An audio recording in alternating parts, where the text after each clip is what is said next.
All right, everybody, welcome to Thursday's episode. In this series, I tend to take a deeper dive into what a lot of people call the heroine's journey. And today we're going to be talking about recognizing masks and reclaiming your power, which is something we've talked about before, but I think it bears repeating, and I'm going to go a little bit more in depth in some stuff.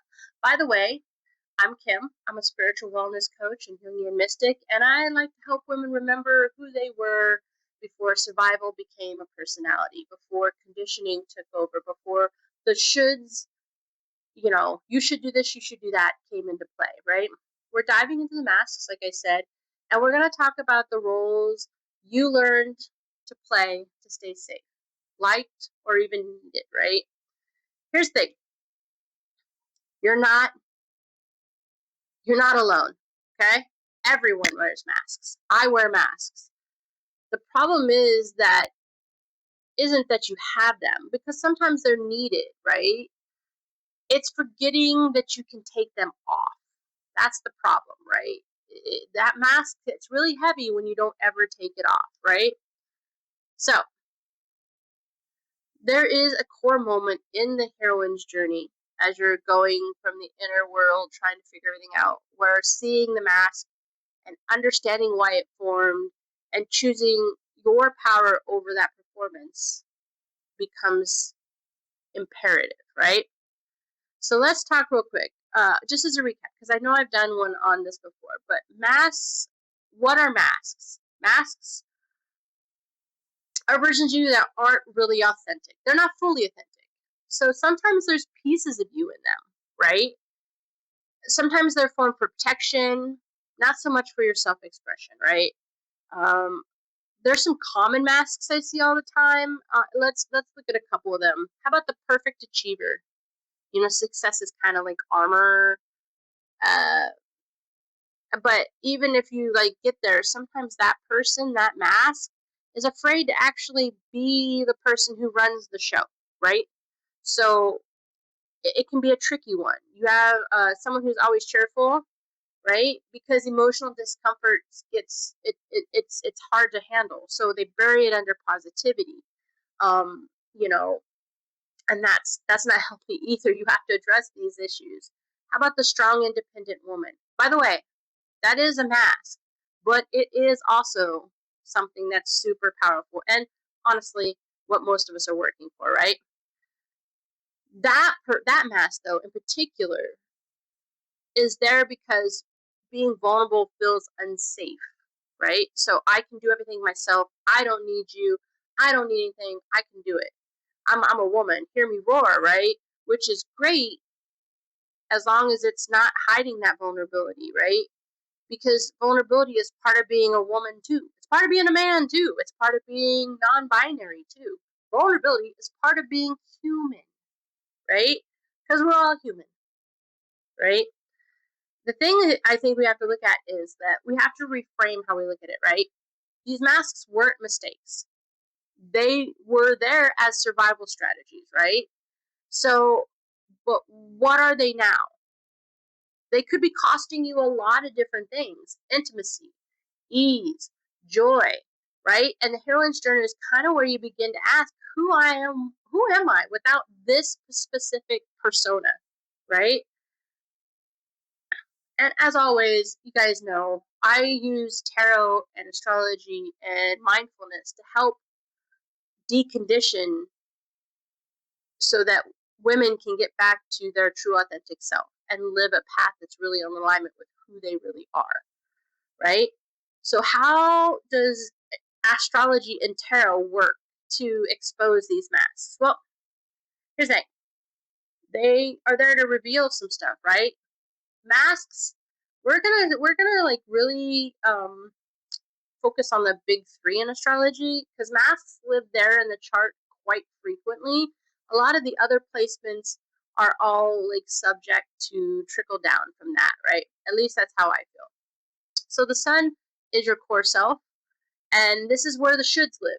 Oh, I'm a woman. I'm 30 something. I should be married and have kids. Oh, I'm a woman. I should do this. Oh, I should do that. Oh, my family's conservative. I should do this. Right? All these things. These are where the shoulds live. Shoulds are killers. Just by the way, if we look at the moon sign, that's emotional protection patterns. Right? So this is where fear taught you how to cope. Right? It's where you learn to shut things down. All that kind of stuff. Now with the rising sign, this is the mask you show the world, right? This could potentially, if conditioned, could lead you to being the person who this mask is the one that's built for approval.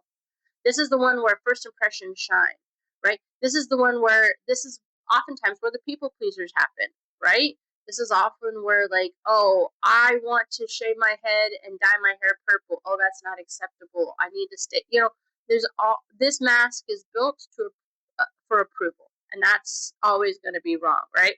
So tarot, right? We can look at tarot. For instance, if we're talking about where our masks live, right, and we pull a tarot card, and you pull the High Priestess, emotional hiding, withholding, I'll stay mysterious so I don't get hurt. That would be what I would read that as, right? Or maybe I pull the Chariot, and that's control and overachievement and strength used as defense, right? So you can use these cards to relay where your mask may be, and you can ask specific questions like, "Hey, I really need some guidance. Can you please, whoever you speak to, give me insight into a mask that's keeping me from this, right?" And then you pull the card and you can detail it through, right? If you use astrology and tarot together, you can look at where the mask came from, what was it protecting, and is it still necessary? Because here's the thing, guys, some of those masks are still necessary, right? If you're going, that mask that you built for approval and first impressions, if you're going to a first date, or you're going to a job interview, or you're meeting your partner's family for the first time, that mask might be really great to have, right? But it's, do you take that off when you are alone with the people you feel comfortable with, right? So, how do we spot masks in everyday life? We've kind of talked about this. You can look for them, you can watch for your reactions, sure, but the truth is masks tend to show up very subtly.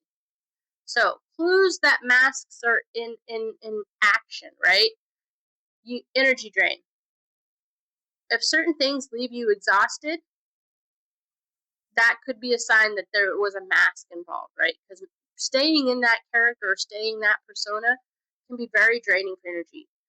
Inner censorship. Oh, like when you're getting ready to say something, you say, "Oh, I shouldn't say that." Oh, or you know what? I need to stay strong. Those are masks. Those are cues in your mind that you're masking, right?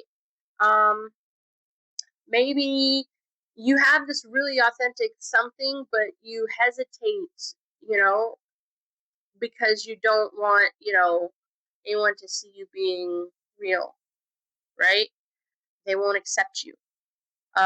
Body signals, things like tight shoulders, shallow breathing, sudden fatigue, like it hits you out of nowhere. That's also another sign of a masking. Overcompensating, maybe you're too cheerful all the time, you're too capable, like too agreeable.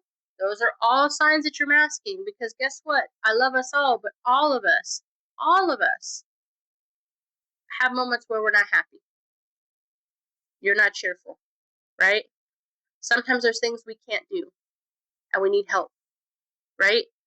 Um, these aren't flaws. These aren't flaws at all. They're signals to you that says, hey, take a pause, think about why this continues to happen, and then talk to yourself and ask yourself, what am I protecting right now? What is this habit protecting?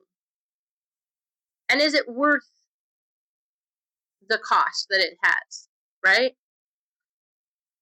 Once you start noticing, you can start shedding these masks, right? Now, once again, let me repeat, some of these masks are going to be ones that you need, right? But maybe they're ones that you can take them out only when you need them, right? Because if you can shed those masks, that's where your power, that's where you take control of everything again, right? Of course, shedding the mask, you don't need to burn down your life. You don't need to become reckless. Once again, I repeat, I don't think you need to be fixed. I think you just need to listen to yourself more, right? What it does mean by shedding masks is that you're choosing truth in small moments, right? Each mask removed kind of reveals a lot of things: strength, creativity, emotional depth, and you have support tools there. You have astrology for awareness, you have tarot for integration, you can do rituals and journaling for embodiment, right?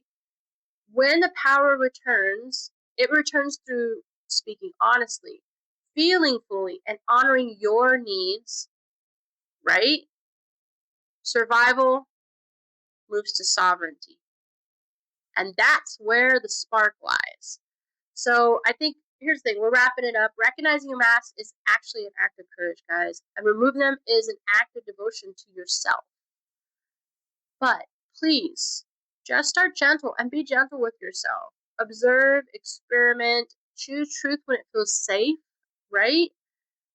And that's it. I'm Kim. I really hope that, you got something from this. If you did, make sure you subscribe, follow, share it with a friend that maybe needs this kind of conversation. And if you want more, head over to TikTok or Instagram. The the links are in the bio or the description. And all I say is, keep choosing yourself, and eventually you will feel more comfortable stepping into your power than you ever have. But do it one mask at a time, okay? Have a great day, guys. You got this. I believe in you.